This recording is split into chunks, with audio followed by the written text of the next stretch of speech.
Now this reflection depends entirely on the mirror. Take the mirror away, reflection will go away. The ground of that reflection is the mirror. In the same way, the ground, the basis, the support of this experienced universe is consciousness. The ground, the basis, the support of this universe is you as consciousness. Oh, speak it, Swami Sarvapriyananda. That was hot fire right there. Beautifully poetic. First off, philosophy is a confession.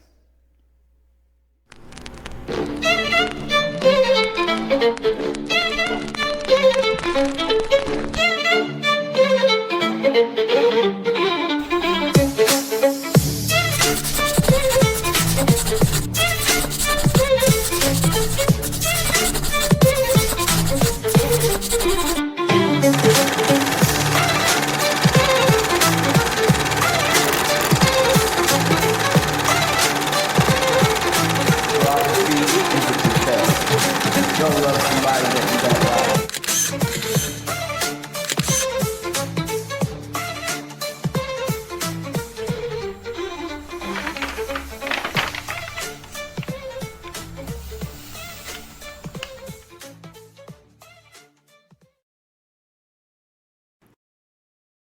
Hey, what's up, Knowledge Seekers? Thanks for clicking on the link. WTJ Knowledge Drops back with another reaction video for you guys. More on that in a second, though. If you're new, welcome. If you're not, welcome back. If you are a returning knowledge nomad, as usual, we don't have the time for me to express my gratitude for the support. I really, really appreciate it. It's been brought to my attention that there's been a problem with my audio. I apologize about that. Hopefully it's fixed in this one and from here forward. And thank you, Sandeep, for letting me know. You are very valuable to this channel, buddy. Hope you realize that. Anyways, if you are new, welcome. My name is Wesley Travis Johnson. This is my channel, WTJ Knowledge Drops, where spirituality meets science, and I try to blend Eastern and Western spirituality, and we just call it philosophy. If that sounds like something you'd be interested in, please consider subscribing and becoming a knowledge nomad. If you do, be sure to hit the bell with all notifications so you can stay in the loop and never miss a drop. So yeah, this is another reaction video to Swami Sarvapriyananda. It is another request by Sandeep. Thank you again, Sandeep. I love you very much, buddy. This one is called The Vast Mirror of Consciousness. And it's on the channel of the Vedanta Society of New York, as well as all the other ones I've done. Alright, shut up. Let's get into it.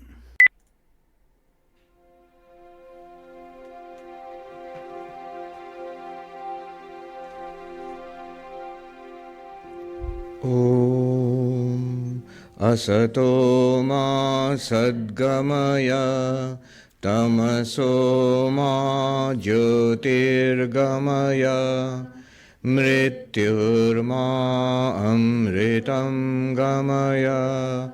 Om Shanti Shanti Shanti. Om, lead us from the unreal to the real, lead us from darkness unto light, lead us from death to immortality. Om, peace, peace, peace. Om, peace and love. Good morning and namaste. Namaste, guys. Good morning. I'm over here burning the midnight oil.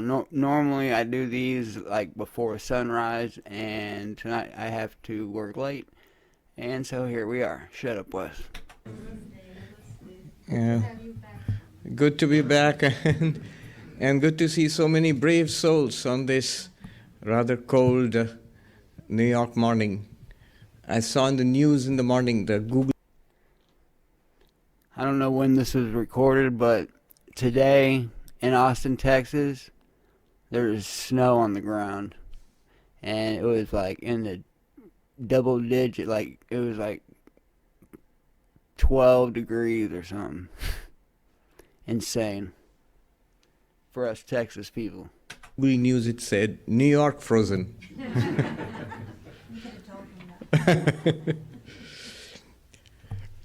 So this morning, you can see the very poetic title of the talk, The Vast Mirror of Consciousness, is actually a translation from the Sanskrit, which we will read today. What I have for us this morning is a reading from a little known text, actually, which is based on a very well known text. This is this book, the Yoga Vashishta Sara. Let me tell you a little bit about it before we plunge into it. So I was introduced to it by a wonderful old monk. He had presented this to me actually, Swami Sarvapriyananda. We knew him as Kalipada Maharaj. I saw him in his old age in Belur Mutt.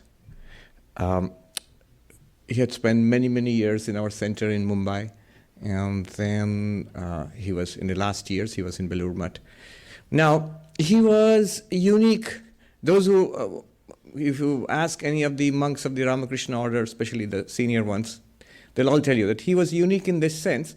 He was a strict non-dualist, strict Advaitin.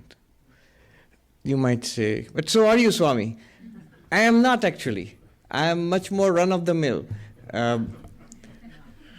You might think not, but if you see our monks of our order, we have this harmonious blend of words. If you are new and this is your first video, I forgot my point. I'll remember in a second. And devotion and the path of inquiry, Advaita, and meditation. Oh yeah, Advaita Vedanta. It's a beautiful thing. If you're new to religion/spirituality, basically it's what religion is. Religion stole spirituality and turned it into materialistic viewpoints. But my point is, you should check out Advaita Vedanta and Swami Sarvapriyananda here, and the Vedanta Society of New York. Shut up, Wes. The 4 yogas, Raja Yoga, Karma Yoga, Bhakti Yoga, and Jnana Yoga. And each has its own blend of. I did a video reaction to a Sadhguru video on yoga. It's all the different yogic branches. I'll have the link at the end if you want to check that out. All right. Of it. And that happens. If you pursue the spiritual path long enough, you will have something that suits you, something that is natural to you. And that happens over time. And this Swami was very distinctly non-dualist, at least the way he spoke and taught others. And so anybody who would go to him, he would be very interested. He would be very happy to know if you were interested in non-dualism, in Advaita Vedanta. And this would be one of the books he would present you with. It's in Bengali. It's a translation from the Sanskrit original. It's called Yoga Vashishta Sara, literally the essence of Yoga Vashishta. And he presented this to me, actually, this particular book. It's in tatters now. It says, so to Swami Sarvapriyananda with love and best wishes, Swami Sarvapriyananda. This was in 2004, 20 years ago. He was not only very interested in non-dualism, but also he wanted it to be spread. When he heard that I'm going to be posted to the United States, I'm going to be sent to the United States, my first posting was in our Vedanta Society of Southern California in Hollywood. So the only thing he said to me was, tell them about non-dualism. Bhalo kore Advaita bolbe, do a thorough job of it. I said, I'll try, Swami. And over the years, I barely spoke to him a few times on the telephone, very few times, maybe 3 or 4 times. And each time he said, he was a man of few words, he said, I've heard you're doing a good job of teaching non-dualism. I am glad. He passed away a couple of years ago. That's nice that he heard that and got validation while the guy was still living. That didn't happen very often. So Swami got some validation before, you get what I'm saying. Shut up, Wes. I always wanted to in sort of as a tribute to him, and because I like this book so much, I wanted to do something on this book. But the problem was there wasn't an English translation of this text available. Now there is. A few years ago, Swami Sarvapriyananda ji made this beautiful translation of this text. It's called The Nectar of Supreme Knowledge. That sweet, sweet nectar of knowledge. Gotta love that nectar of knowledge. You can get it from Vedanta Press in Hollywood. I think we'll also try to get a few copies here eventually. So, Nectar of Supreme Knowledge. This is a translation by Swami Sarvapriyananda. And of course, it's available in India also. It's published from the Ramakrishna Mutt in Chennai, in India. Yeah. That's like a runner-up name. Hold on, I forgot what I was. My point. Yes. Ramakrishna Mutt in Chennai. This book has copious notes on it. See, this book was, the Bengali book was translated and published by Swami Dhireshananda, another monk with strong non-dualist predilections in our order. This was a little before my time, so I didn't get to see him actually. He was in our Kankal Haridwar Center for many, many years and decades. And he's the author of this book. What he has done is the original verses are there, just over 200 verses, and then he has given copious notes with lots of observations and insights into Advaita Vedanta. It's a very good way. The reason why Swami, our Kalipada Maharaj, used to present this book to people who are interested in Advaita was that you not only read these verses, there are many such. I've been balls deep in it, and I've been enjoying the hell out of it. Hope you guys have too. Books, but also the amount of information packed into it in the form of small notes given by Swami Dhireshananda. So that made it valuable. And so you get all the translation of the original verses and the notes in English in this translation. All right. So what is this text? It's actually based on a much more well-known and famous and much, much larger book, the Yoga Vashishta. The Yoga Vashishta is a very ancient text, probably predates classical Advaita Vedanta, predates Shankara and others. The setting is interesting. It's a story of Rama. Oh, the Rama temple is being inaugurated very soon, so it's very contextual. The story of Rama, the prince of Ayodhya, and his father, the king of Ayodhya, Dasharatha. I love how there's so many stories.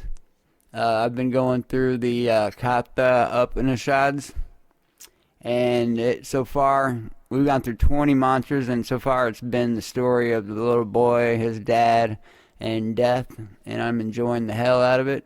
If you're interested in that series, it'll be a link at the end as well. I've gone through mantras 1 through 20, and it's just that story, and it's a good life lesson story. Lots of lessons taught in it. Now the young prince was always very spiritual, had a bit of a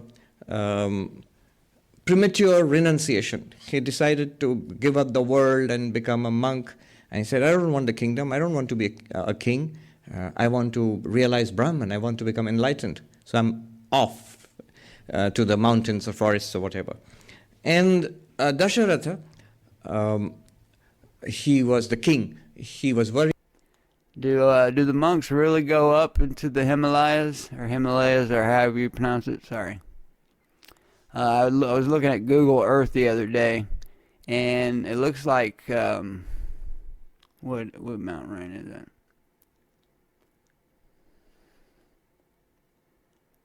I can't think of the damn mountain range. Anyways, it's right on top of you guys. Damn it, I don't know. I can't remember. Why can't I remember the damn name? Excuse me. What's going to happen if the crown prince goes away? Eventually, those who know the story of Ramayana, he had to go away, and Dasharatha was the one who sent him away. But that's how life is. But initially, he was very worried, and he asked their, the great. I had just said it, the sentence before. The Himalayas. They sit right on top of y'all in India. How does that affect the weather there? Sage Vashishta, that why don't you talk to the young prince, make him see sense. And Vashishta goes to Rama and says, you want to become enlightened and realize that you're Brahman, that's really good, very laudable in one so young, but tell me one thing. I feel a butt coming on. That's what he said. This Brahman that you want to realize, is it other than this world which you want to give up? Is it somewhere else that this world is not Brahman and there is some other Brahman which you want to realize? And so starts the dialogue between Vashishta and Rama.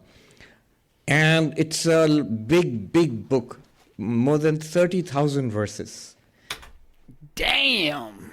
30,000 verses, guys. Holy sheep shit. That's a lot.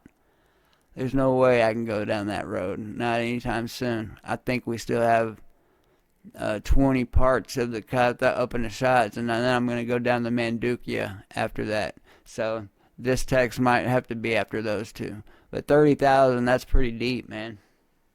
It's full of the most wonderful stories. I hope someday they make, Hollywood, they will beat the most fascinating Hollywood science fiction and fantasy movies with amazing stories of time travel, multiple universes and whatnot. Amazing stories. And in between, there are a lot of these very deep philosophical verses, philosophical insights. What the author of this small text has done is extracted the non-dualist teachings, the Advaitic teachings from that larger work and packed it into this small work. This is pretty exciting. I hope we get into it pretty soon. I mean, we're already 10 minutes in and he hadn't even began yet, I don't think. Just over 200 verses from those 30,000 verses. So he has left the stories aside and he has just concentrated on the non-dualism. And so we have the Yoga Vashishta Sara. Who did this? Who made the extract? Who wrote this small book from the larger one? We don't know. We don't know. Some anonymous author, some scholar or monk at some... It was me. I'll take all royalties. I have my address in the description, and you can send the royalties there. Thank you. Period, long ago. And there are Sanskrit commentaries on this, so it's not a modern work. It's a pretty medieval or ancient work. All right, that's all, by the way. That's bullshit. I wrote it. It's modern, and it was not medieval. I wrote that shit, and it's new. Within the last 35 years. Or, I'm kidding, 45. Of introduction. One more little story. I was in the mountains in Gangotri and staying in a little hut, meditating, studying, begging for my food and having the time of my life. And it's heaven for a monk. And in the next hut, there was this most amazing monk, not of our order. His name was Brahma Chaitanya. And he was this most wonderful monk. He wore white. He was a brahmachari, elderly. And I mentioned him on occasion. What is the difference between the colors? Like, why does some people wear yellow and he just said somebody wears white? Are there any other colors? I don't think I've seen any other colors. But what is the differentiator between the two?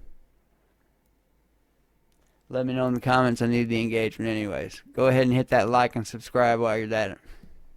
Earlier, he picture, if you have seen the movie The Lord of the Rings, Gandalf met the magician. I have never seen any of them. I know there's multiple. I do know that much. But I don't really get into fiction much. Movies, books, or any TV. I can't do fiction. I can't take serious acting seriously. I know they're acting and it makes me laugh. I have to be loving, laughing, or learning. So nonfiction, documentaries, something I'm learning about, or a comedy. If I'm going to watch a movie, it's going to be a comedy. But I don't really watch many movies at all because I'm not a big fan. Shut up, Wes. So exactly like that. Except that Brahma Chaitanya's beard was longer than Gandalf's beard. And he had long locks flowing down to his waist, which he would tie up in bundles and we would hang there. So what this monk did was, there's a long story, his background and everything, but I'll just tell you what he did all day long. He was in those mountains. All night long, all night, all night, all night long, all night, all night, all night long. Even though he said all day, I felt like singing. Shut up, Wes. I went and came back. He never came back. He went there and stayed for the rest of his life. So he was there for more than 40 years before he passed. So what he did all day long was, he would sit on a wooden bench outside his cottage, and you can imagine the stunning view. Those are the true giants, all soaring 15,000, 20,000 feet, and the glaciers running down. I'd gone there in summer. I wonder what the point is of going up there if he's not going to use the knowledge he's got from solitude or whatnot up in the mountains.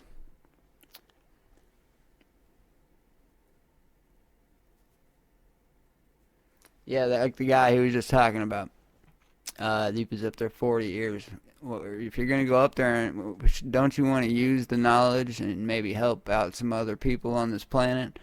What's the point of going up into the mountains and just staying for 40 years? Besides getting away from your life that you had before. Speaking about that, if anybody knows how to fake deaths or make fake identification, I'm interested. Let me know in the comments. I need the engagement anyways. So there was no snow in the valley, but you could see on the mountain tops there was snow. And there are forests all around. Is there anything more beautiful than snow-capped mountains? I don't know. Not many things, I don't think. Let me know what you think in the comments. I need the engagement anyway. Shut up, Wes. Like and subscribe while you're here. The Ganga, the Bhagirathi running. It's a narrow, fast stream there running down about a couple of hundred feet below where we were. And he would sit all day long and translate the Yoga Vashishta from Sanskrit to English. He was a very educated man. He was actually an engineer by training. Those who are from India, you've heard of Bits Pilani. So he was an early graduate of that institute. So his personal life is also fascinating, but I won't go into this now. So he would translate the Yoga Vashishta, the original book, which he had, I think, in 5 volumes, and he would translate into English. And he had these notebooks. He would sit, read the Sanskrit, and then translate into English, and read the Sanskrit and translate into English all day long until it was time to go for food, and I would accompany him, or until the sun began to set. And in those mountains, transition is just like that. The sun goes behind a range, and it's suddenly dark and suddenly very cold. Never as cold as this, but then there's no heating. What's outside is also inside. What's outside your cottage is also inside your bed, inside your blanket also. So it was quite uncomfortable and difficult. All day long he would translate this strictly non-dualist text into English. And I heard from the other monks there, this is not the first time he's doing it. He would finish the entire text and then take the bundle of little notebooks and then throw them into the Ganga, into the river, and then come back and start all over again. The point being not to publish, not to translate or publish. Point being to keep his mind in that, I bet you it helped him remember. A lot of people writing something down will help them remember something. Let me know if you use that trick in the comments. I need the engagement. It's a meditative exercise. One more little addition, that this strictly non-dualistic monk living in the high mountains for the rest of his life, he went there 40 years ago and then he lived for the rest of his life there, all day long thinking about this very high abstract non-dualist theories or teachings, insights. And the evenings I would retreat into my own cottage, and he would be in the next cottage, and I would hear. You could hear him on his cell phone talking, selling Advaita Vedanta. I'm just playing. They didn't have cell phones, I'm sure. faint, plaintive voice over the roar of the Ganga. He would go Narayan, Narayan, Srimad Narayan, Narayan, and going, taking the name of God, of Narayan, of the Lord. So this amazing combination of knowledge and devotion. And he would go on for, I don't know, an hour or more like that. All right, now let's start what we're going to do. So I've selected just one verse from which the topic of today's talk has come. I think devotion is an underappreciated, whatever the hell, I forgot my point. What the hell? I don't know what happened there. This is from the 10th verse of the 2nd chapter. This book is divided into 10 chapters, just over 200 verses. 10th verse of the 2nd chapter. It goes something like this. Swajnana darpane sphare samasta vastu jatayah imasta pratibimbanti sarasiva tatadrumaha. Beautiful verse. It means, in the vast mirror of your consciousness. Swajnana, jnana in sense of consciousness. Swa means the self which is consciousness. So you are the vast mirror which is consciousness. In the vast mirror of consciousness which is your real self. Samasta vastu jataya, the entire panoply of all objects, this entire material objective universe, everything that is out there, known and unknown, and your body, our bodies, and our minds. Remember, in the Vedantic or Sankhyan cosmology, it's not just a material universe. When you say universe, it's a gross, physical, material universe, also a subtle universe. Our thoughts, emotions, the mind and the universe are... There's physical physics, and then there's metaphysics. The metaphysics are just as real as the physical, materialistic ones.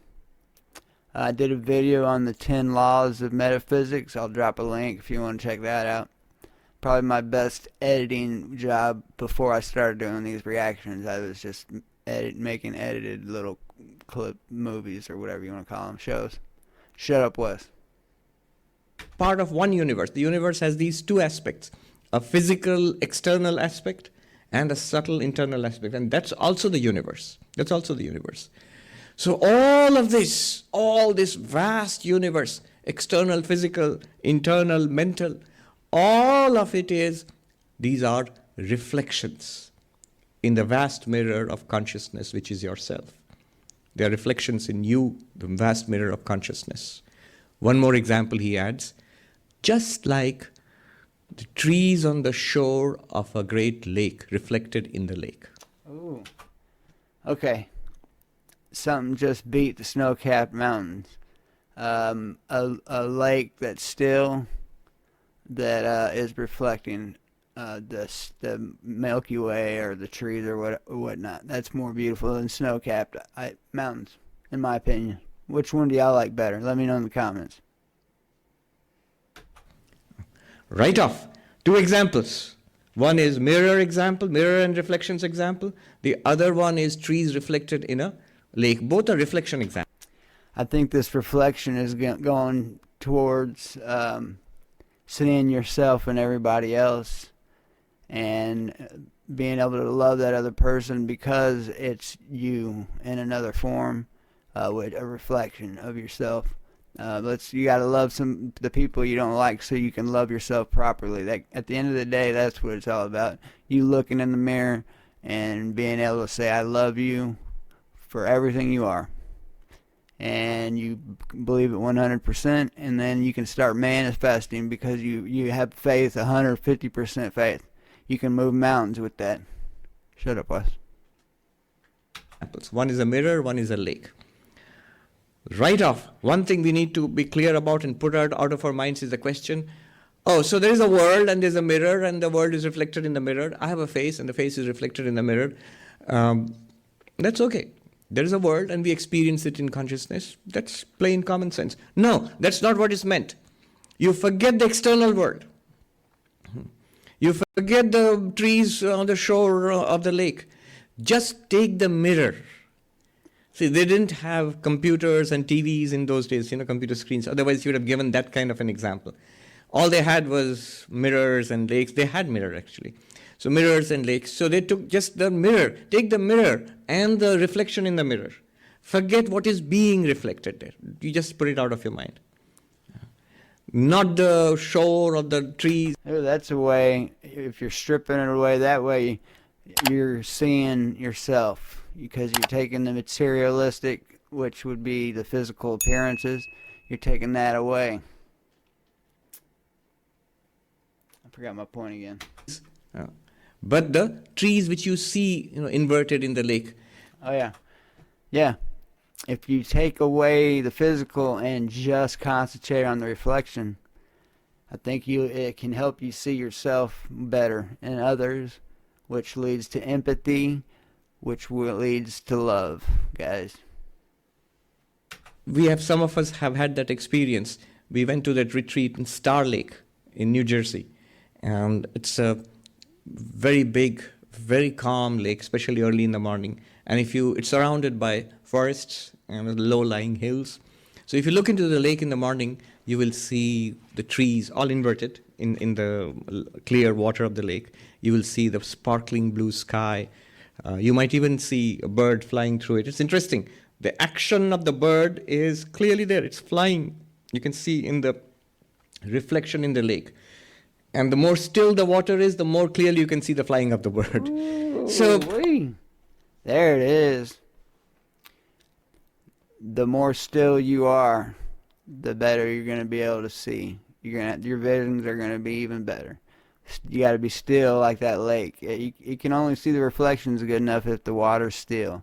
So that means you need to remain calm. That's a good little analogy right there. All of that you see. I have seen a similar thing in a place called Loon Lake in Canada, in British Columbia. Very beautiful lake. Similarly, all the surrounding forests and the sky and the hills are reflected in the lake. Why go so far? Right here in Central Park, in the very eloquently, descriptively named lake, which is named the lake. So there also, when the water is very... I have never been on the East Coast. Closest what I've been is Florida, but that's not East Coast. But I've never been to any of them old ass cities. Texas through and through. I ain't been to like Cali either. I've been up to Montana, and that's pretty much the most exotic place Shut was. Still, you can see the Bow Bridge and the El Dorado and all of these buildings and all the trees reflected perfectly there. Just take that, the lake and what you see in the lake. Forget the surroundings. You might ask why? Because that's how an example works. Sri Ramakrishna said in Bengali, Upama ek deshi. An example is meant to prove a point. Don't stretch an example beyond what it's trying to show. Because they're using an example to show us something. It's not meant to be about lakes or mirrors or the world or trees. Not like that. It's meant to be about consciousness and the universe. That's what it's supposed to. It's trying to make a point about it. So when you say, as brave as a lion, so you mean that person... Though National Geographic assures us lions are not particularly brave, but it's the lionesses which do all the work, actually. But anyway, as brave as a lion, you mean the person is brave. You don't mean that person... That is true. They do all the hunting, the female lions. If you didn't know that, now you do. There's a knowledge drop. Ding! Goes around on all fours and growls and pounces on you and eats you up. No, you don't mean that. You mean just one thing.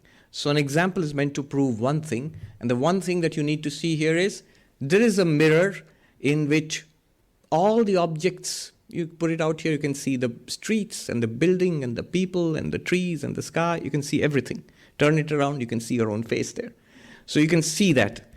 And there's a lake in which you can see the world reflected in that. I really like the analogy of stripping away the materialism, and I think you can see yourself in the other people a lot better. I really, really like that, guys. If I'm leaving this with anything, it's going to be that. It just looks like that. I remember a similar example many, many years ago, which was very striking. In India, in a train, night journey in a train, and it was dark outside. So when I looked out through the window, what did I see? I saw the compartment we were sitting in, and the coach we were sitting in, and the people, and the lights, but it was just darkness outside. There was nothing else outside. There was wind rushing by. So it's just a reflection there. But you see, as if there's a world presented there. This reminds us of another beautiful hymn. Those who have studied Vedantic literature, Dakshinamurti Stotram, Shankaracharya's hymn, a hymn to Shiva facing south. So Shiva in the form of Guru who gives us insight into non-duality. So Shiva facing south, Dakshinamurti, hymn to that. And the first verse is amazing, and it has this exact same this example. It goes, Vishwam darpana drishya nagari tulyam nijantargatam pashyannatmani mayaya bahiriva udbhutam yatha nidraya yasakshat kurute prabodha samaye swatmaname. How the hell does he remember all this shit? Probably many, many years of repetition. Evadvayam tasmai Shri Gurumurtaye namaidam Shri Dakshinamurtaye. Very profound and moving hymn. It says, the universe is like a city seen in a mirror. The universe is like a city seen in a mirror. What's the mirror here? Consciousness. But then Shankaracharya makes that clear. Nijantargatam, within oneself. Don't think about a real city outside. It's just take the city seen in a mirror. And why I found that very evocative was, once as a kid with my parents, I still have very clear memory, we were approaching the city of Bhubaneswar, where I grew up as a kid. And we were coming from the city of Cuttack. And in those days, on the highways, there were no street lights. It's dark. And as we approached the city, we could see the city reflected in the driving mirror, the mirror of the car. I still remember an amazing evocative sight it was, just glittering lights in the distance. And as we were approaching it, and so the city was there and you could see it in the mirror. A whole city in a mirror, in a little mirror that took. The world seen in the mirror of consciousness. And then don't think about a real city outside, just the city inside. Shankaracharya makes it. Again, I think the lesson is, if you can strip away the materialism, you can see reality for what it really is. It's a reflection of everything in your eyes. And I think stripping away the materialistic viewpoints helps you love that person that you hate, so you can actually look in the mirror and love yourself like you need to love yourself. Clear. And then in order to make it even more clear, in that verse, Shankaracharya introduces another example. We have the mirror Hit that like and subscribe though if you haven't yet. example, we have the lake example. He introduces another very powerful example used often, a metaphor used often in Vedanta, the dream example. So he says, as you see a world in your dreams, when you fall asleep, you see a world in your dreams. Just like that, a city seen in a mirror, the universe seen in consciousness. All right, now we're going to dive into this. What does it mean, and what does it mean for us? We will use the examples, and then we will apply it to what it wants to show us. What does it want to show us? It wants to tell us that we are pure consciousness, and this entire universe is an appearance within us. I think dark energy and dark matter are going to be the key to manifestation And, damn it, I forgot my point. This is an advanced text, this one, this particular verse. Remember, this is meant to be an answer to Rama. Why should I not give up this world? Get rid of this world. I'm going to go to the mountain, sit and meditate. I don't want to have anything to do with anybody, and I want to become enlightened. Why not? Tell me why not. And this verse is actually building up to an answer. It's an advanced verse. Advanced in what sense? In Advaita Vedanta, there are two steps. First, you realize yourself as pure consciousness. Who am I? Not The first step is always realization. Whether it's realizing that you are an addict and you do not have control over it, or realizing that you are everything, including consciousness. That was my point. I think consciousness, dark energy, dark matter, is going to be the key to consciousness and manifestation and karma. Those are all three in the same family tree anyways, I believe. But I think that dark energy, dark matter is going to be the key there. It's going to be consciousness. We swim in it. For some reason, light doesn't reflect off of it. So it could be all around us, which it probably is. Shut up, Wes. this body, not this mind, this witness consciousness I am. Swami Vivekananda says, never think of yourselves as the body or the mind.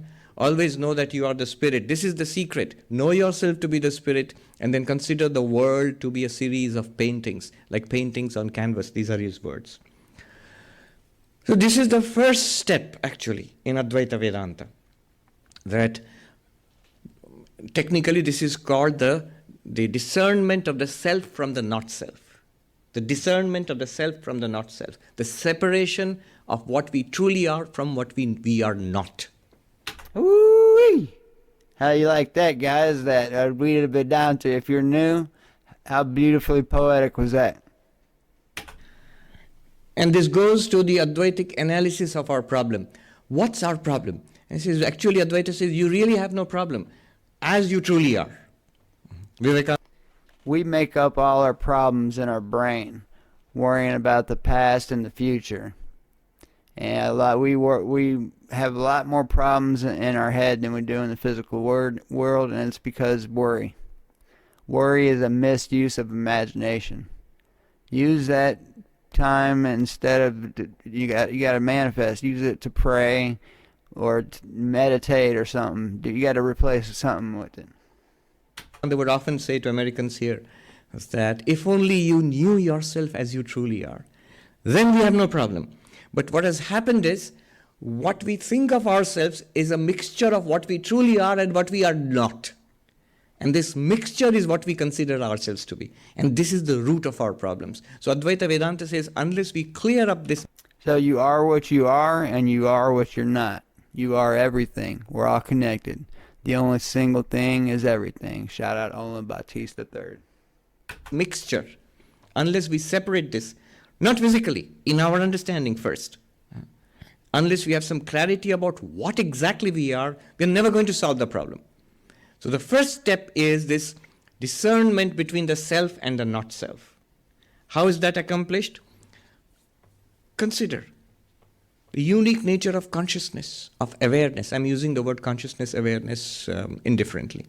Just right now we are conscious. Let us try, when I speak, let us try to notice it.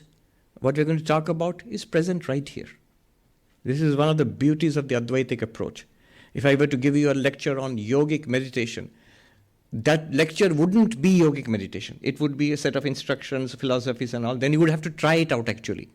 Sit and close your eyes and breathe and pranayama, and then withdraw your mind and so on, and focus and visualize and so on. If I were to give you a lecture on bhakti of Rama or Krishna, that lecture itself wouldn't be bhakti. One would have to cultivate it. However, in contrast, what we are talking about here in Advaita Vedanta is present always, is present right now. Advaita just invites us to take a look. It's as simple as that. Let's try to take a look. Take a look. It's in a book. Reading Rainbow. Shout out Reading Rainbow. I don't know why I'm singing in this episode. I can't even sing. I like to sing though. You're going to listen to me sing. Notice, when we are seeing right now, we are aware. We are conscious. It's a conscious experience.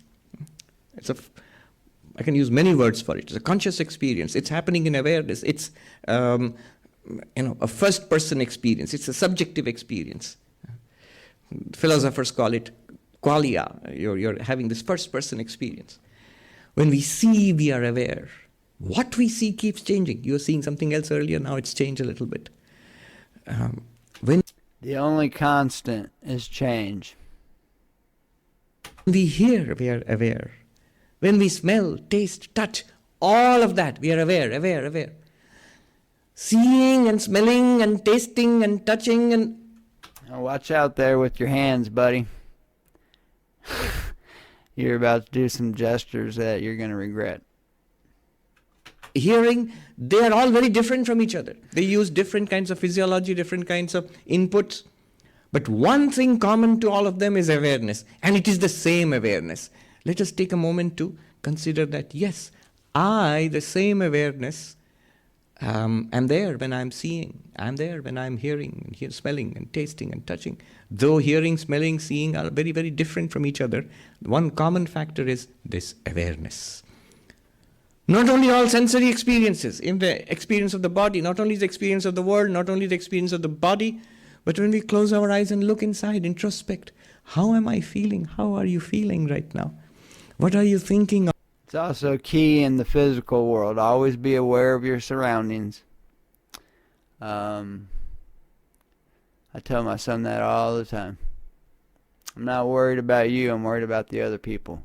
And I'll say it to y'all as well. I forgot my point. I'll remember it in a second. Right now, what are you remembering? What do we want right now? When we look into our inner private world, thoughts, memories, impulses, feelings, and through all of them, we are aware. Whatever we're thinking of, we are aware. We may not be aware, we may not be paying attention to something, but awareness, a baseline awareness, background awareness is always there. Consciousness is always there. Yeah, always be aware of your surroundings. And be, goddamn, man. In thinking, in remembering, in desiring, in hating, in being happy, in being miserable. One neuroscientist said, the IBM supercomputer, Deep Blue, is very smart. It can beat chess grandmasters, but it can't suffer. A mouse is not smart in that way, but it can feel pain. So when we feel pain, we are aware. It's because of awareness. In fact, it's because of awareness that we're feeling pain. So pain, pleasure, whatever our entire inner world is illumined by awareness. It's the same awareness which enables us to see, hear, smell, taste, touch. All our waking is pervaded by this awareness. And our dreams too. The whole waking world disappears when we go into a dream world. Awareness is there. And it's the same awareness which allowed us to have the first person experience of the waking world. The same awareness which continues in the dream world. Memory is different. We have forgotten that we are sleeping. It's a new world. But it's same awareness. And Vedanta insists. This is stunning, but it's important to appreciate. It insists that in the deep blankness of, complete blankness of deep sleep. No waking, no dreaming, just deep sleep. There is still awareness. The awareness of blankness, absence. I often say the deep sleep is not an absence of awareness. It's an awareness of absence. In deep sleep, it's an awareness of absence, a total absence. In deep sleep, in coma, in anesthesia, awareness continues nevertheless. I was in a coma for a month, and I can tell you, it just feels like you're dreaming the whole time. I was in an induced coma for a month, and the only thing that kept me alive was a ventilator. So I can give you experience on being in a coma, and you just feel like you're dreaming. You don't know what's going on. I had no idea. When I came out of the coma, I was like, what the hell happened? You don't even know. All throughout our days, months, years, one day the body will die and pass away. Vedanta claims there's quite a little bit of simple but subtle argumentation here. Body may pass away, awareness will continue. What kind of argumentation at this point, one may ask? One little fact for consideration. Think, when we fall asleep, we lose complete sense of this body. The body is on the bed and sleeping, we lose sense of it. We lose sense of the time and place, that it's night, it's this room, bedroom. No, we forget all that. There's a new time, a new dream place. You have a new body in the dream. Now, if awareness can continue, subjectively speaking, without acknowledging the physical body sleeping on the bed, subjectively speaking, that shows to us we can continue to be aware without any awareness of this body. There's an internal argument, like a phenomenological argument. And there is an external argument also. When a person dies, what dies? You just have to ask a doctor. It's the body which dies. How do you know the person is dead? All the symptoms are symptoms in the body. But when that person was alive, right, like right now, when we look at the person next to us, we are not interacting just with the body. We're interacting with a sentient being. Mm-hmm. Look at the sleight of hand. Oh, that's a good point. Oh, and here comes the sleight of hand reference. Woo! The trick that we play on ourselves. When a person is alive, we are interacting with that person alive, the live person, as a sentient being. Not just the body. When the body dies, the sentient being is not available to us for interaction, and we say, that one is dead. How do you know? What has happened is the body is dead.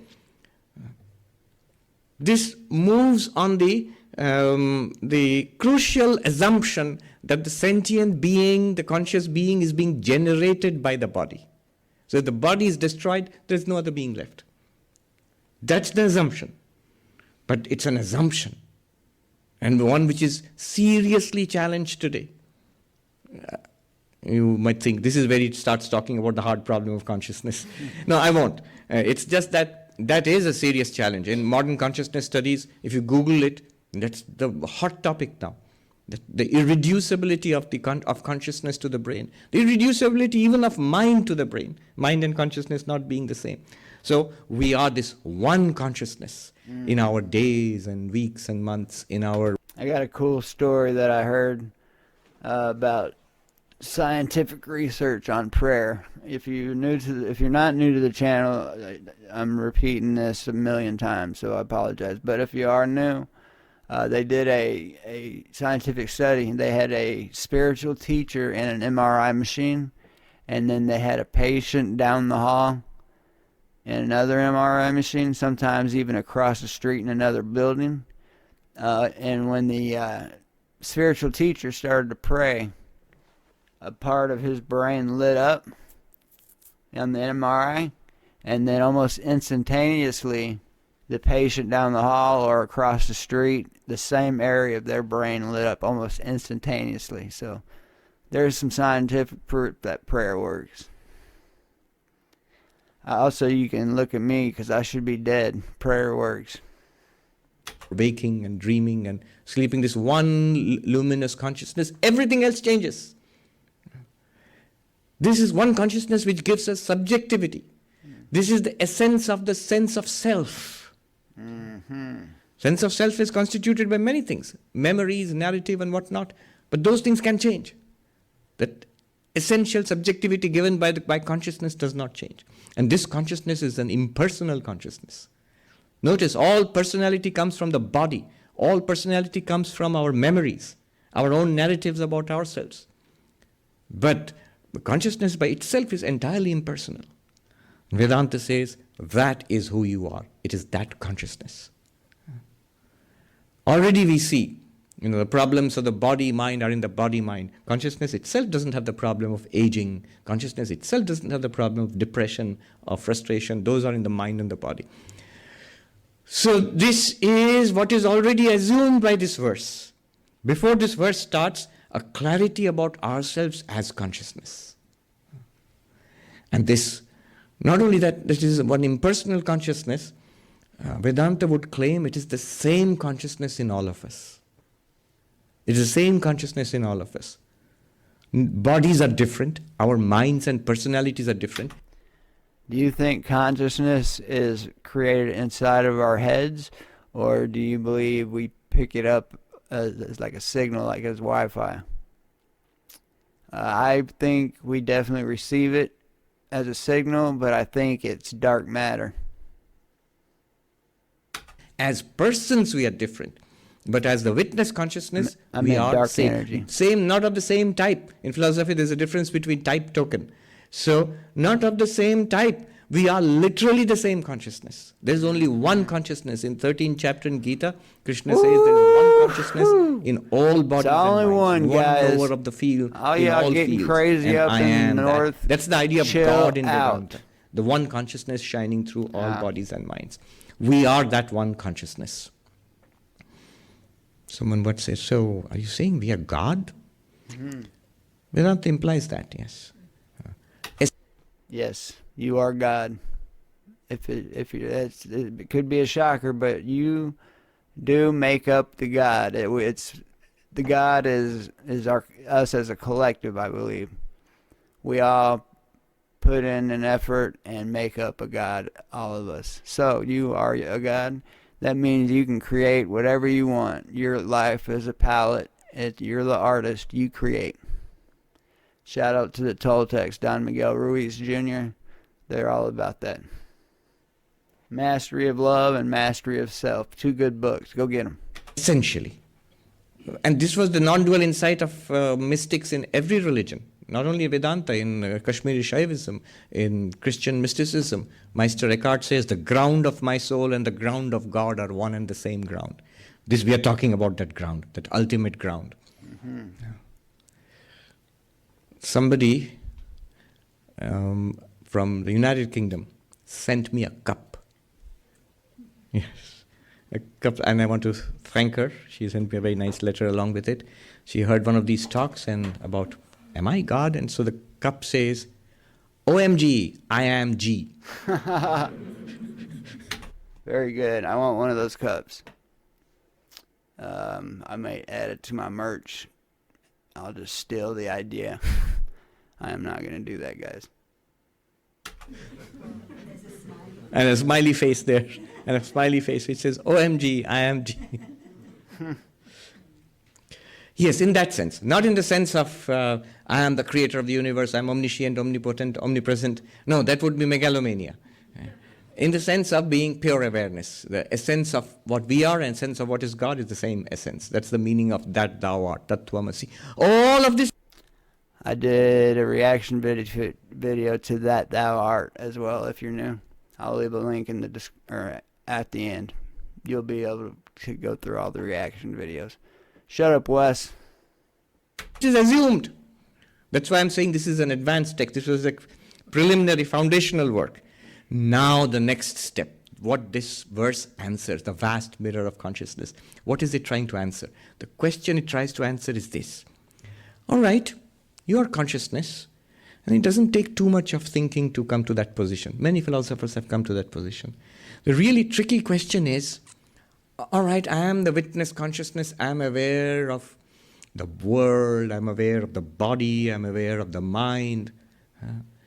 I am not the mind, not the body, I am not the world, I am the witness consciousness. Shankaracharya would sing, Mano Buddhi Ahankara Chit.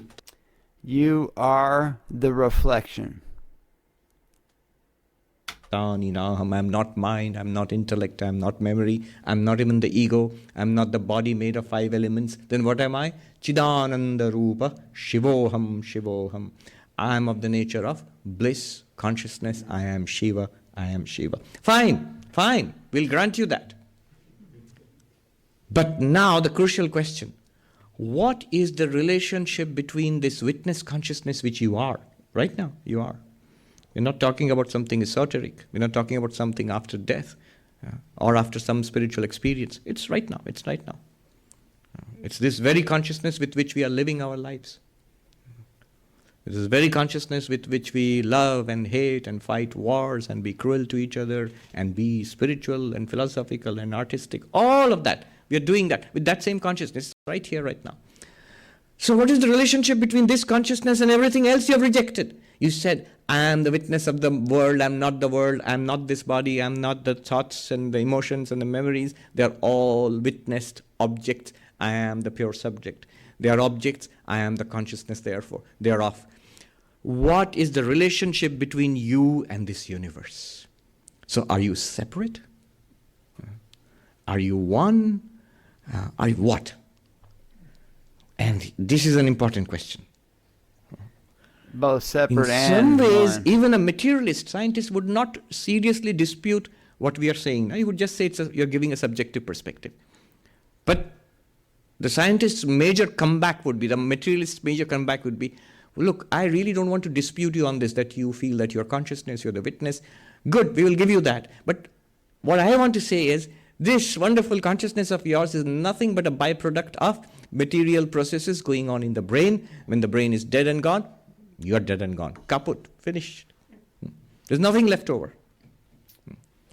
So, matter, the objective universe, which you said, I am not that, I am the witness of that, that has generated you. This brain has generated you. This brain nervous system has generated what you call yourself, this wonderful consciousness. Now, this is the materialist perspective. The Vedantic perspective is just the opposite. It wants to say that this entire universe is actually grounded in consciousness. Consciousness is not grounded in the universe. Consciousness is not being... I absolutely love this about Eastern philosophy. This is why I said religion stole spirituality and materialized it, because of this. Spirituality was first, 5,000 years ago. Us in the West, we stole it, turned it materialistic, and then used it to control people. Shout out white folks. Produced by the brain. It's not part of the brain. It's not part of the processes of the brain.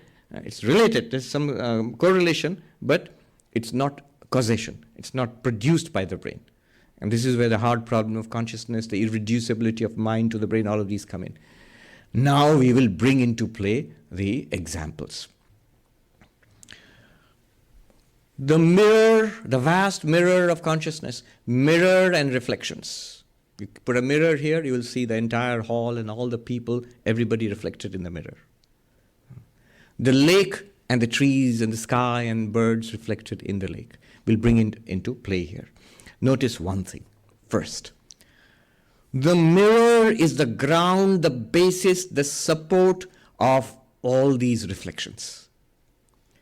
See, if you put a mirror here and if you see the hall and the lights and the chairs and the people, the carpet and the space, everything in the mirror. Now this reflection depends entirely on the mirror. Take the mirror away, reflection will go away. The ground of that reflection is the mirror. In the same way, the ground, the basis, the support of this experienced universe is consciousness. The ground, the basis, the support of this universe is you as consciousness. Oh, speak it, Swami Sarvapriyananda. That was hot fire right there. Beautifully poetic. The lake example. The basis of the reflections in the lake, the trees you see there, the brilliant sky you see there, the hills you see there, reflected in the lake. The basis of all that is the water of the lake. And if you remove the lake, if there's no water, if it dries up, no reflection. The dream universe, the entire basis of all the people in the dream, the places you visited in the dream, whatever was the experience in the dream, the basis is the dreaming mind. If that mind wakes up, no more dream. So, this is the first insight this one wants to give us, is that whatever we experience as the world is supported by me, the experiencer, by me, this consciousness, this vast mirror of consciousness. Now, vast. Spara is a beautiful word meaning vast, limitless. What do you mean vast? What do you mean? Everything about Hinduism is vast.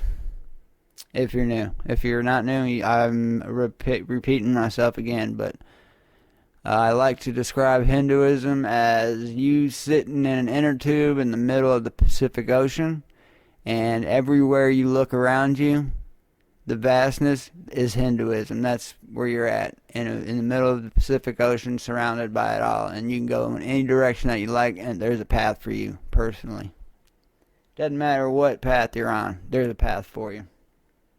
Limitless. It's like this. Consider water and waves. So if you see waves in the lake or in the ocean out there, thousands of waves, and in one sense the waves all seem distinct from each other. You can say, look at that big wave, look at that very distant wave, look at that little wave, look at that wave which is breaking into surf on the shore. So we can talk about different waves. But if you look at water, water is common to all the waves. And follow this. There seems to be a boundary between one wave and the next. But if you consider water, where is the boundary? Because the water is on this side, water in the other side, in the middle, water. If you take water, there is no limit between the two waves. No cutting off between the two waves. Why two waves? There is no cutting off in the entire ocean. So from the perspective of water, water is not limited by the waves. Because the waves are nothing but water. Everywhere there is a wave, there is water. Water is not limited by the waves. Use this example for the mirror reflections and the lake reflections. The mirror is not limited by the reflections. Watch your hands, buddy. You're about to do something you're going to regret. So what I mean by this is, if I have a mirror here, and you can see the whole hall reflected in the mirror. Now, if I say, if I ask you, the mirror, we all limit each other. Where you and the other person begins. Where this hall ends, the outside begins. Mm-hmm. So they're all limited from each other. They're separated from each other. But in the mirror, where you see people, and you see chairs, and you see the inside the hall, outside the hall, everything in the mirror. From the perspective of the mirror, the glass. So mirrors basically show the truth that we're all connected, basically. So the mirror is the water. The mirror is the water, and without it, there would be no reflection. And, yes, shut up. The glass is not limited by any of them. This person is different from the other person, is the same glass through them. Oh, yeah. The glass that person does not stop when one person... That person you hate is on the other side of that mirror looking right back at you, wishing that you loved them. Think about it. Begins. In real life here, one person stops where the other person begins. Empty space starts where the occupied space ends. But the glass is not limited by anything in the reflection. Is this understandable? Or the water in the lake. The water which constitutes the lake. Look at the trees and the tree line and the sky and the clouds. They're all different from each other. One tree is different from the other. The bird is different from the tree. But the water in the lake in which those reflections are appearing is not limited by the bird or the trees or the cloud. It's all water, seamlessly without any problem. You can reflect 100 trees in the water. It's not that the water will be squeezed out if you reflect 200 trees in the water. Because it is, every bit of it is the water. Similarly, the argument here is, you as consciousness, you are not limited by what is reflected in you. The universe does not limit you. Therefore, the vast mirror of consciousness. That is not our common sense understanding of consciousness. We feel, I am aware, and this spark of awareness, and here is this world outside me, which definitely limits me, because this is not me, and this is me. This is I. And the story about I don't know, it's not relevant, but... That's a good segue. I did a video, it's my best performing one, on Him, Who Am I? Sandeep, I believe you were the one that recommended that too and got me going down this Vedanta path. So if you're watching, thank you again, sir. Something to cheer people up in the middle of abstract metaphysics. The gates of heaven. I think, who's there? Saint Peter. Saint Peter says, who's there? And this person says, it Knock, knock. is I.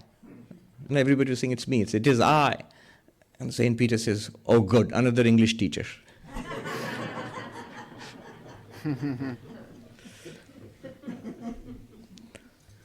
The vast mirror of consciousness, vast in the sense it's not limited by anything that appears in consciousness.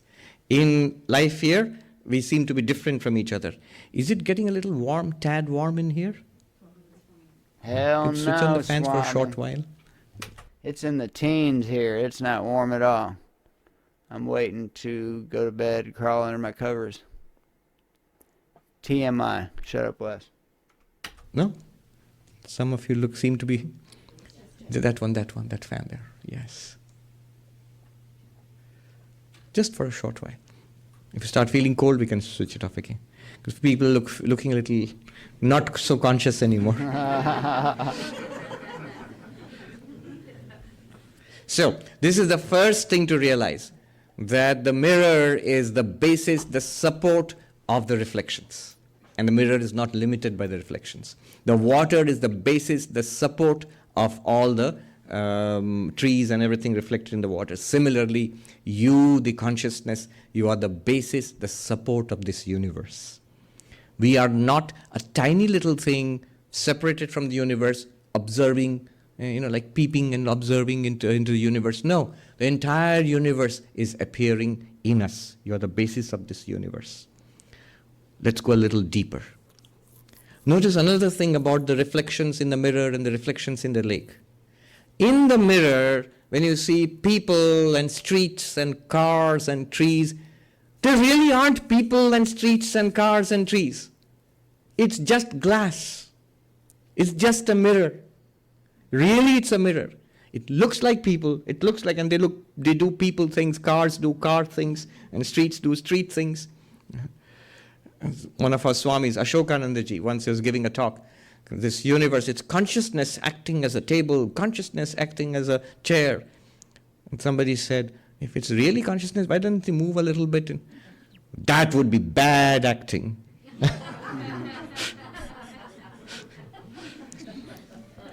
So it's just glass. And if you look in the mirror, in the lake, if you see trees and clouds and birds flying around in the reflection in the lake, if you touch them, you won't touch a tree or a cloud or a bird. You'll just touch water. Your hands will get wet. Now, what I mean by this is, in the mirror, there is only the mirror, though a whole city may appear in it. In the lake, there's only water, though a forest and a hill and a bird may appear in it. In consciousness, there is only consciousness, though a universe may appear in it. In you, there is only you, though an other may appear in it. This is the great doctrine of Brahma Satyam Jagat Mithya. Brahman is real, consciousness is real, the world is an appearance. In the words of Sri Ramakrishna, somebody asked Sri Ramakrishna, in one sentence, teach me in one sentence so that I may attain to spirituality. And Sri Ramakrishna said immediately, Brahman is real, the world is an appearance. Realize this. Swami Brahmananda writes, having said this, Sri Ramakrishna fell silent, as if to emphasize there's nothing more to be said. So this is the new insight we get from the mirror example and the lake example. What do we get? In the mirror, there's only the mirror. There aren't people in a mirror. Reflections, yes. But there aren't people in a mirror. There aren't cars and streets. There isn't a city, there isn't Manhattan or the city of Bhubaneswar in the mirror. No. There's only the mirror. There's an appearance of a city. Consciousness is real. The world is an appearance in consciousness. You are real. The world is an appearance in you. This is low-key a self-love video. everything is a reflection of yourself. I think this is a love yourself video. How do you think I got that out of this? That's crazy, right? I think it's for real. This is a good lesson on loving other people so you can love yourself properly. In the words of the idealist British philosopher Bradley, who said, reality never appears, and what appears is not real. It's a play on the word appearance, you know. Appearance is two things. What appears to you is appearance, and what pretends is appearance. So reality never appears, but what appears is not real. Now, at this point, somebody might object. Some people don't. What? I just got slapped up over the head with confusion, with whatever he just said. Like the word false. And Vivekananda said, you don't have to use the word false. Why say false? We are going not from falsity to truth, but from lower truth to higher truth. It's the same thing. Advaita Vedanta also says 2 tiers of truth. Relative, empirical, transactional truth, this world. And here everything works. Your credit card will work, the subway works, thankfully, and the city will work and clear the snow, thankfully. All of that works.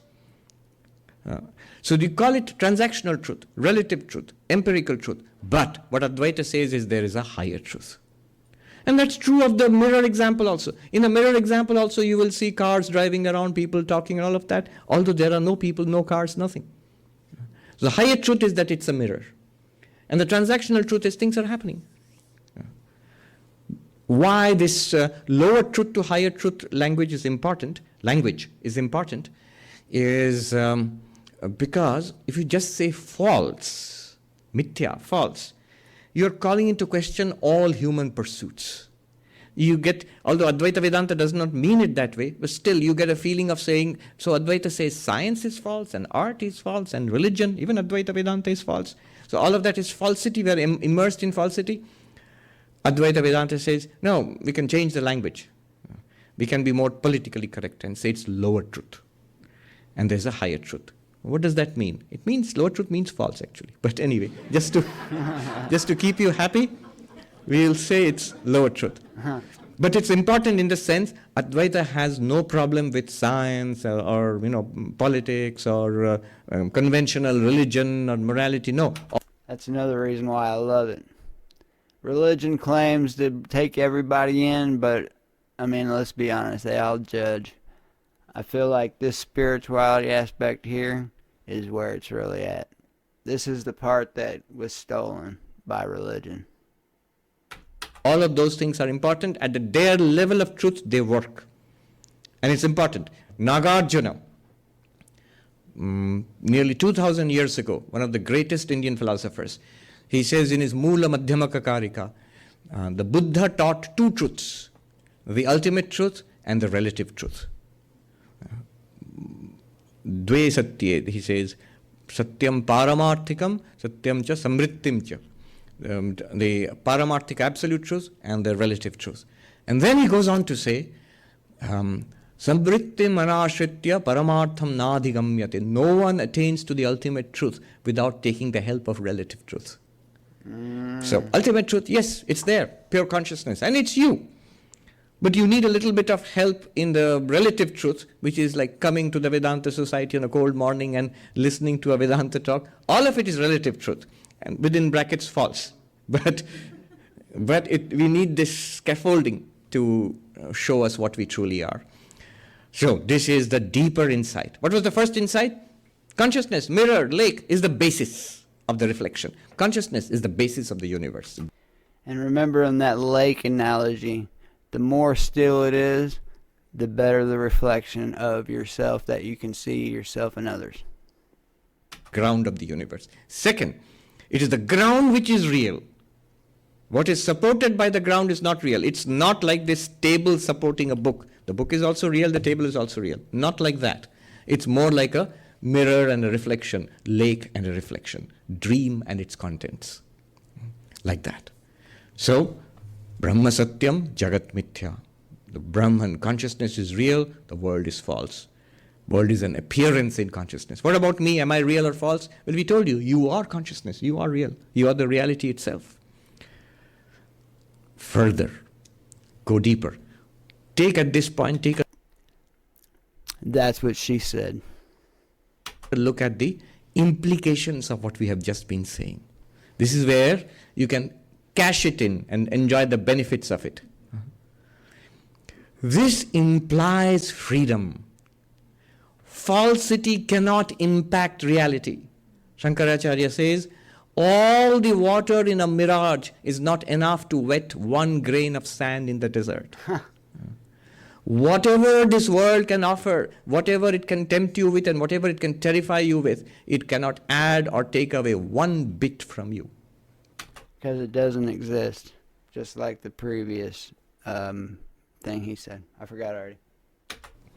Ashtavakra sings, in me the infinite ocean of consciousness, the waves of this universe arise. Let them arise, let them subside. I neither increase nor am I diminished thereby. Mai ananta mahambodo vishwa vichi swabhavata udetu vastamayatu name vriddhi navakshati. In me the limitless ocean of consciousness. Let birth come, let death come. I am not increased nor diminished by that. Let success come or failure come. I am not increased or diminished thereby. Mm-hmm. Let joy come or misery come. I am not increased or diminished A good lesson here of taking positives out of negatives. thereby. In the ultimate sense, transactionally all those things will go on, ups and downs.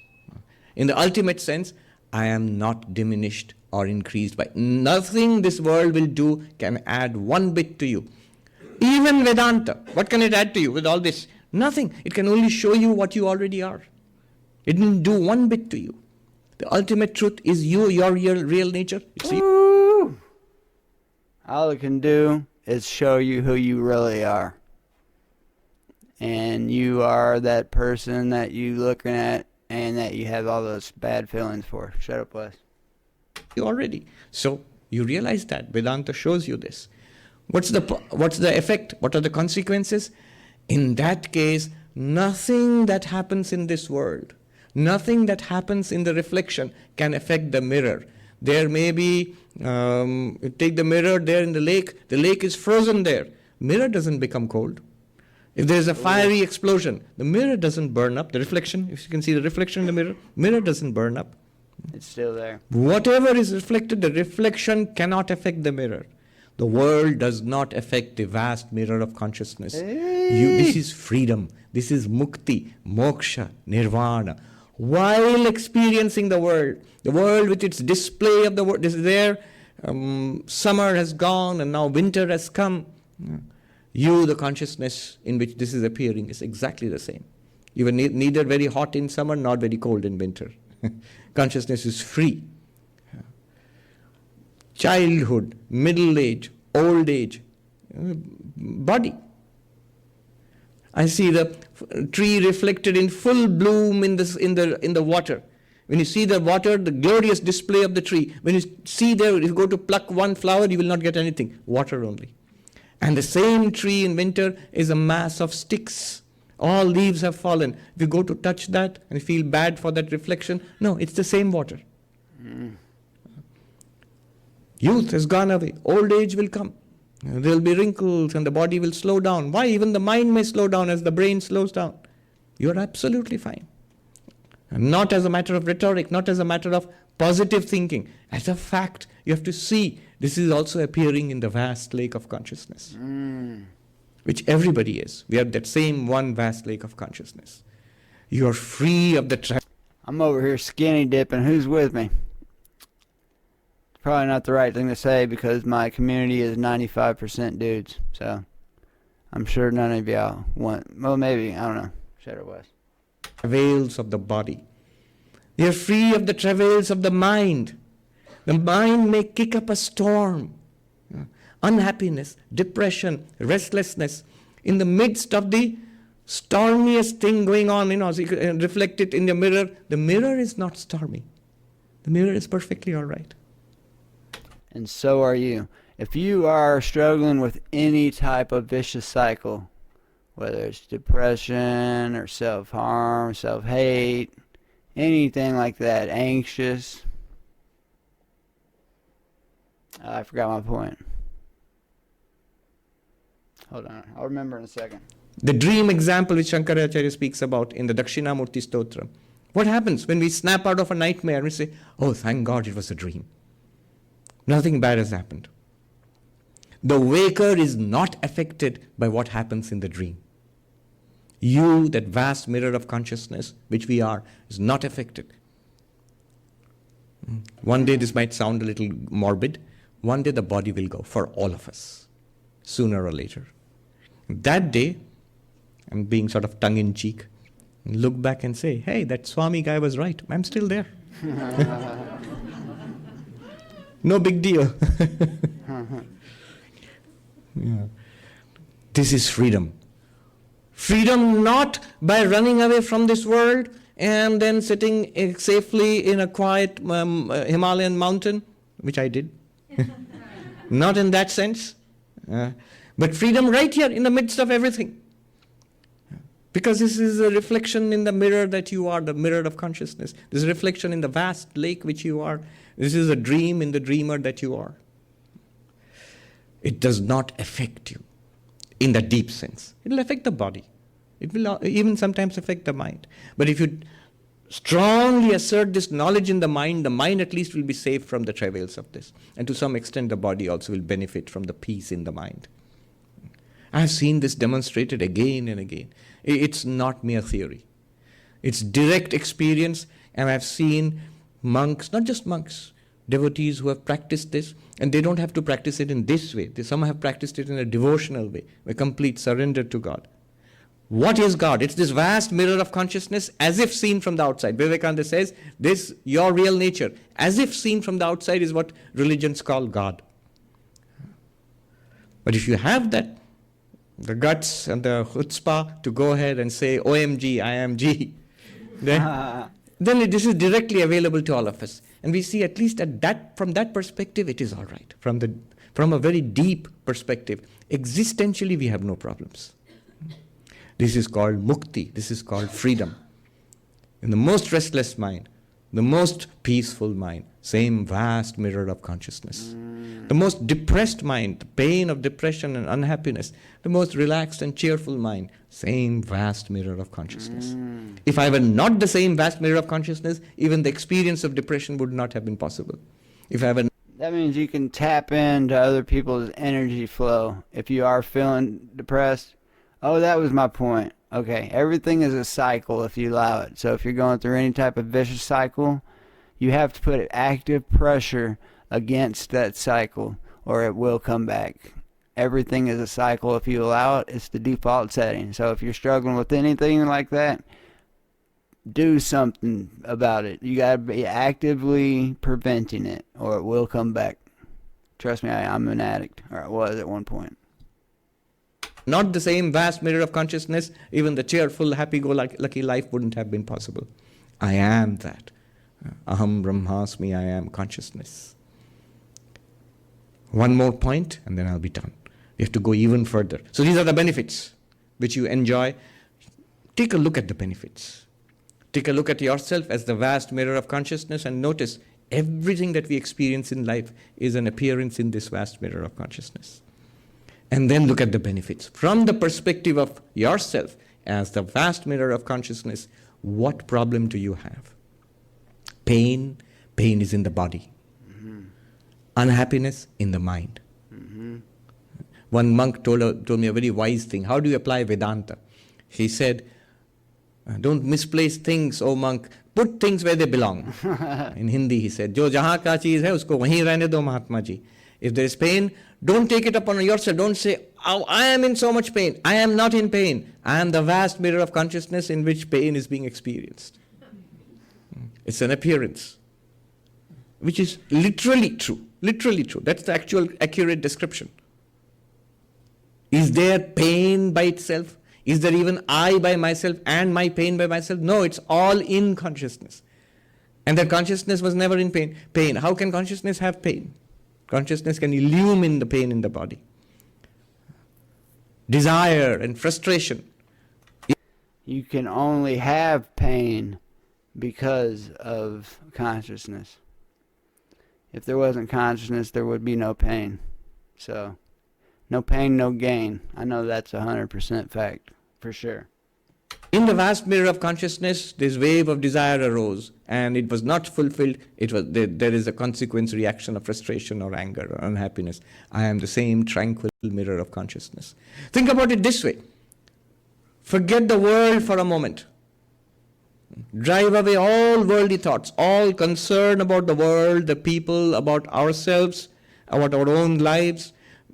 Drive away all memories, forget what was there even 1 minute ago, the entire life, forget, complete amnesia. Then shut the senses. I'm not seeing, hearing, smelling, tasting, touching, anything. Absolute stillness. I'm still aware.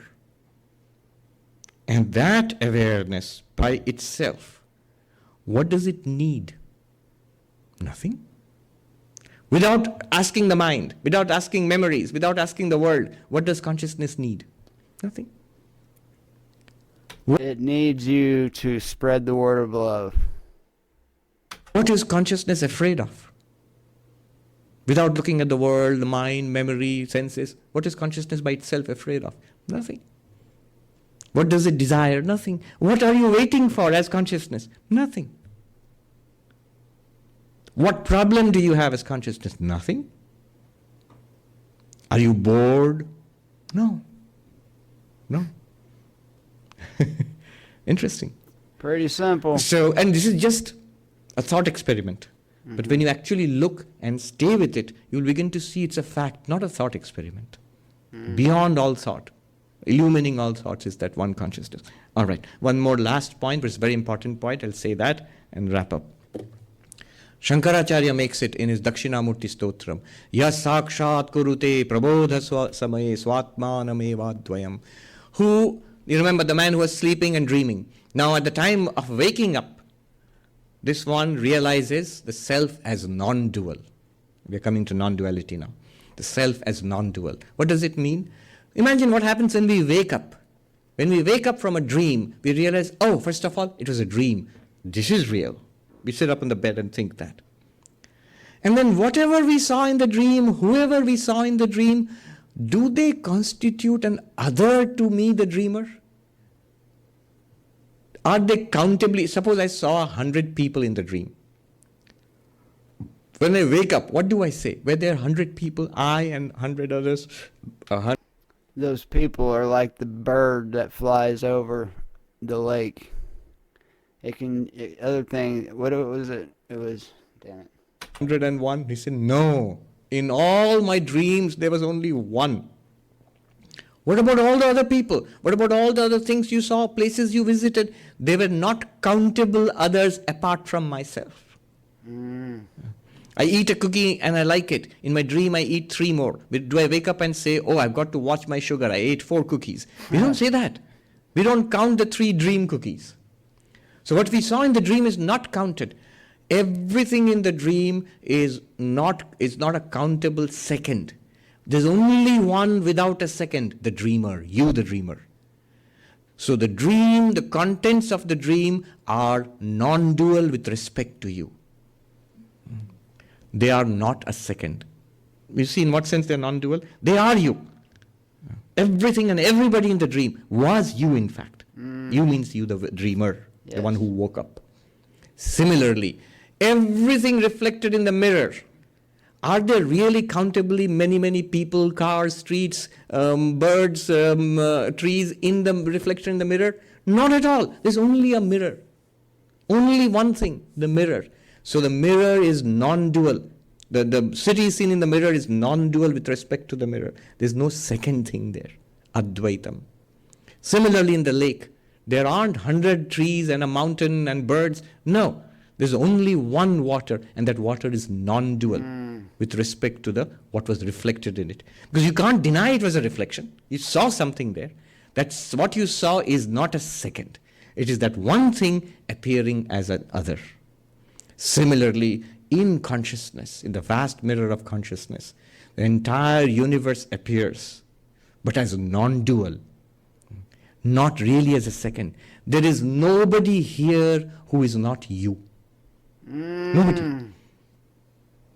Every stranger, everybody who ever lived or Ooh, that's a good way to end this damn thing, Swami. Good job. That was fire.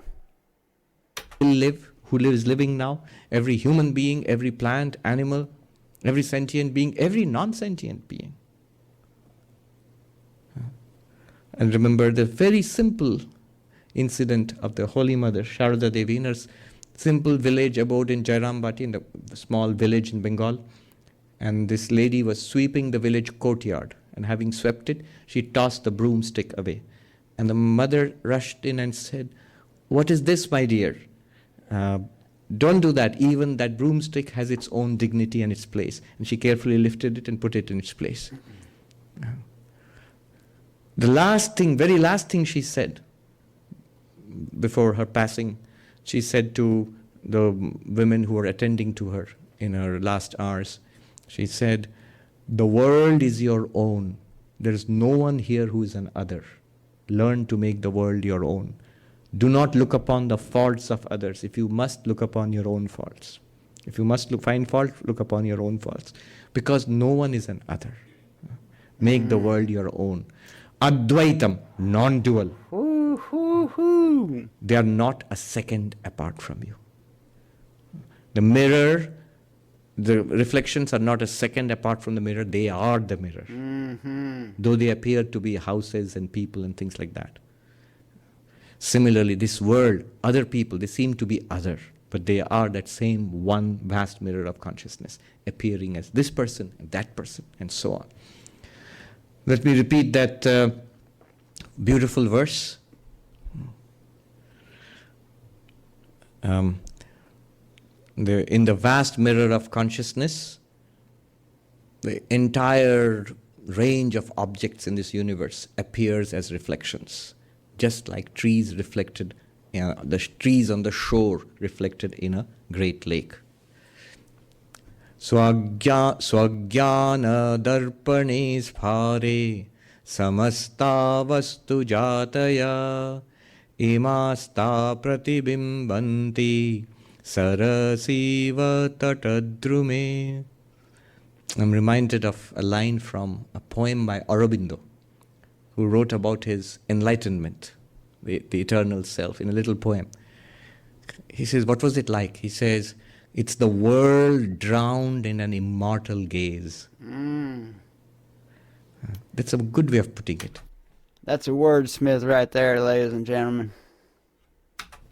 Right now we are so absorbed in gazing upon the world, we are absorbed in what we are seeing. You turn inwards into the seer. As the seer becomes pronounced, becomes clear, you begin to notice, instead of seeing what is reflected in the mirror, become aware of the mirror, even while the reflection is there. Become aware of the mirror. You will see the mirror will become predominant. And if you see what's there, you won't say it's a city, you will say it's a mirror. As the seer becomes prominent, seer becomes dominant, the world drowned in an immortal gaze. What is that immortal gaze? You are that immortal gaze. You are that limitless consciousness. So Vasishta's reply to Rama was, this very world you are seeing, it's not something that you can toss aside, or you should toss aside, or you need to toss aside. You are the very support of this world. First. Second, you are real, the world is an appearance. What is an appearance cannot affect you, Rama. Even while the kingdom and everything is appearing, you are free of it. That's the implication. Why would you want to run away from this? Should not, because you're making a fundamental mistake, a philosophical mistake. And finally, you are non-dual consciousness. There's literally, when you say I am Brahman, you're literally saying there is nothing apart from me. So what is it that you're trying to give up?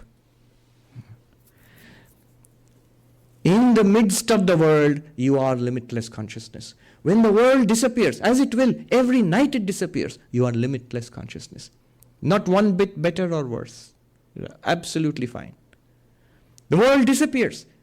In deep samadhi, in the waking state itself, if you practice deep meditation, one can abstract oneself by the force of practice. A pure, still mind can abstract oneself, even while awake, from the world. The world will disappear. You will still be that one vast mirror of consciousness. That's what Advaita is pointing towards.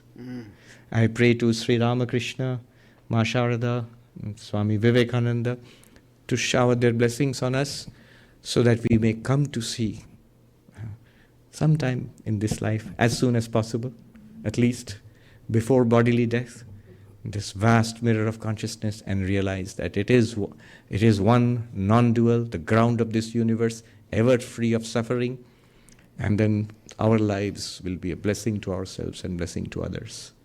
Om Shanti Shanti Shanti Hari Om Tat Sat Shri Ram Krishna Arpanamastu. Stand up and tell us your name and ask the question. I'll repeat it for the benefit of the... My name is Vidiq. Yes. And I'm blessed here to see you in person for the first time. I'm unable to grapple the two sides of the argument that we have. One is that we are all one consciousness. On the other side, I as an individual generate karma Yes. in this life, and I have generated karmas in my previous life, and all this will fructify at some point. Yes.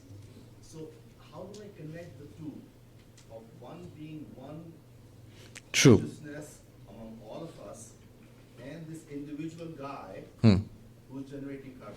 The mirror and reflection example. So the question was, Vivek is asking, there's two sides of it.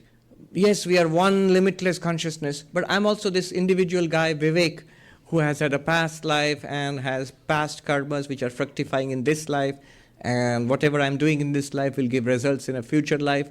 This is what we believe. This is the idea that we have got in not just Hinduism, in Buddhism, Jainism, in all the Indian religions, Sikhism and so on. So, and other religions also, what you sow, so you reap. How do you connect it to this one ever-free consciousness? You do it in these two levels, the mirror and the reflections. The reflections may be engaged in many activities. They may be going through karma and the results of karma, generating more karma, but all the time, what is it actually? It's the mirror. The more we are focused on the reflections, what is appearing in the mirror, then the drama of samsara will take hold of us. The more you focus on the mirror and see that, oh, that's what's going on here. It's the mirror, and all of this, Vivek will live out his life. But when you identify with the mirror, one amazing thing will happen. The one who identifies with the mirror will be saved from suffering, will attain to peace and wholeness, and will also bring to end that individual cycle of lives which he was going through, he or she. You know why? It's because you're stripping away that it's a different individual, something separate from you. That's why. You gotta love the people you don't like. Shut up, us. He was going through. That is called moksha. Not only that, even before the individual cycle is over, right here and now, as I said, when you realize you are the mirror, you're free actually. I'll put it in Vivekananda's words, who brings these two things together. Vivekananda says, good, good, bad, bad, none escape the law. Whosoever wears a form wears the chain too. That's karma. Good karma, good. Bad karma, bad. None escape the law. Whosoever wears a form. What's the form? Vivek form, Sarvapriyananda form. And we are bound by a chain. What is this chain? The chain of causality, stretching back to immeasurable time. Cause and effect, and producing this now. We'll produce something else in the future. So what can Vedanta do here? And Vivekananda says, but far beyond name and form is Atman ever free. Know thou art that, sannyasi bold, say Om Tat Sat Om. So far beyond this is the self. Self means who? What is that self? It's ever free. Well, good for it, but I am trapped. No. Self means you. You are the self. You are that vast mirror of consciousness. You are free. When you step back from the reflection of Vivek reflection will do its thing and then disappear after some time. You will not disappear. You will always be that vast mirror. You're free at that point. What will happen then for the rest of your life? Vivekananda says, he no more how body lives or dies. how body lives or goes, let karma float it down, its task is done. And then he says, go thou from place to place, and you help people, you help them to bring them out of Maya's veil, and things like that, Vivekananda says. That's the life of a Jivan Mukta, enlightened while living. Even to a slightest extent, if we can step back and see. So the answer to your question is, who is it that, if I am the vast mirror of consciousness, who is it, this Vivek who's undergoing past karma and all of that? It is that same vast mirror of consciousness in one little reflection there. You have to notice that you are the support of this Vivek character. Not only that, you are the reality. The Vivek character is an appearance, a reflection, a dream. You are not affected by, you, the real you, is not at all affected by the ups and downs of Vivek's life. And you are non-dual. That Vivek also is nothing apart from you. It's an appearance. If it was real, then it would be a real problem. It's not real, it's an appearance, so therefore not a real problem. From that ultimate perspective. Yeah. Sounds subtle and difficult to explain in so many words, but when you just see it as a simple insight, everything falls in place actually. On Ramon, we'll take one more question and Mihiria later. Hi, my name is Mihir. So, in the spirit of like an example, I was recently in Varanasi, and people were taking water from the Ganga and taking it with them. And so it got me thinking about a question, just like when someone gives that to somebody, they say, okay, this is a part of the Ganga. Yes. But, they don't necessarily say this is the Ganga itself. Right? Because when you remove it, it might have different elements of it, and it might be, it has parts of it, but it's not the Ganga itself. So this goes to my question: what is the argument against the fact that we might have parts of God, elements of God, but we are not God Himself?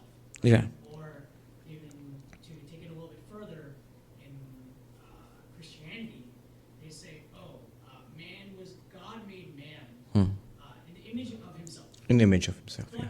so we might have elements, sure, but we are not God Himself, right? So, just wondering what the argument is against that. Right. So, in Vedanta, so the question from Vivek was that just as a bottle of Ganga water, which you saw in Varanasi, people were taking water from the Ganga and giving it to people as Ganga water. It's Ganga water, but it's not the whole of the Ganga. It's a part of the Ganga.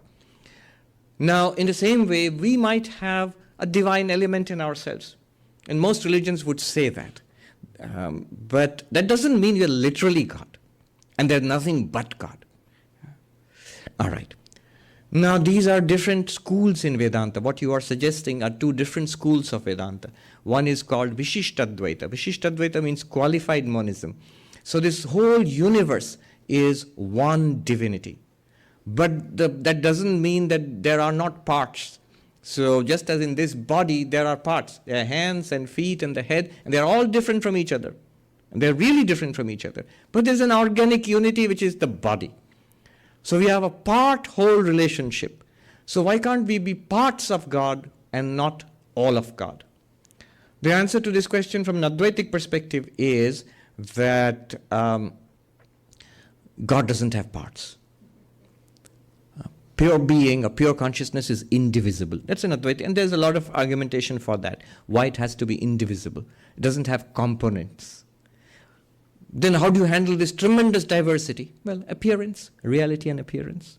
It's like saying, I know that there's a mirror behind me, the little reflection in the mirror. Say a little person walking there in the mirror says, I know there's a mirror behind me, but that doesn't mean that I'm not here. I am here and I'm a part of the mirror. Is that really true? Does a mirror have a little person as its parts? And little cars and little dogs and cats, little buildings and... No. The mirror has only glass. No parts. It's just one unlimited glass. If it were parts, it would be limited because the hand is limited by the other hand. The hands are limited by the foot in the sense that the hands are not the feet are not the hands. They're different from each other. But in the glass, in the mirror, the man and the dog and the sky and the earth, all of them are basically one mirror. Fundamentally. In appearance, they are different. So, while maintaining the undivided and undivided nature of the ultimate reality, it still allows for free play in samsara. The reflection model, you see, what is reflected is not a part of the mirror. The lake doesn't have trees and birds and clouds as parts of itself. What does the lake have? Water, just water. What does consciousness have? Just consciousness, just pure being. It appears in that way. That's the Advaitic perspective. One can even see right now, when I'm thinking of things in mind, people and places, there aren't people and places in the mind. They're just thoughts. In the mind, there is just mind. You go further back, in consciousness, there is just consciousness. So that's one. The second one, you said, man in the image of God. That's another school of Vedanta would correspond to that. Not only we are not parts of God, we are not even parts. We are not all of God, we are not parts. There is no all and part relationship. We are different from God, but created in the divine image. That's called dualistic Vedanta. There's a whole school of Vedanta, Advaita Vedanta. I was reading a book on dualistic Vedanta where the scholar says, he gives a chapter on non-dualism and then says, enough of this unnatural, this weird philosophy of all being one consciousness. Now come to the clear light of dualistic Vedanta. There is a world, there is a God, and we are there. See, what could be simpler? So these are different philosophies. We are taking one standpoint very sharply. All right, we have to bring an end to this. Thank you so much. Take care. Alright, so what did we learn here, guys? I think we learned that we need to strip away the materialistic viewpoint, the physical world, and realize that we are all consciousness, and if you strip away the outside world, all you see is the reflection, which means you will see yourself in other people, which means you are being empathetic and putting yourself in other people's shoes, and now you can relate, and now you can love yourself properly because you limited your hate for that person. If you made it this far, thanks. If you haven't done it yet, like and subscribe if you want to come back for more. And if you're being extra generous, my Cash App's down there. You can subscribe to my Patreon, early access videos, and live Q&As. You can buy t-shirts. I have art prints for sale. And what am I forgetting? I don't know. Cash App, did I already say that? Anyways, thank you very much for watching. I love you, and I appreciate the support more than you can ever imagine if you made it this far. So I'm going to let you go. We'll see you on the next reaction video. Go love somebody that you don't like so you can love yourself properly. Strip away that physical and just look at the reflection. That's all you need to do. Look at the reflection. You'll see your own face. All right.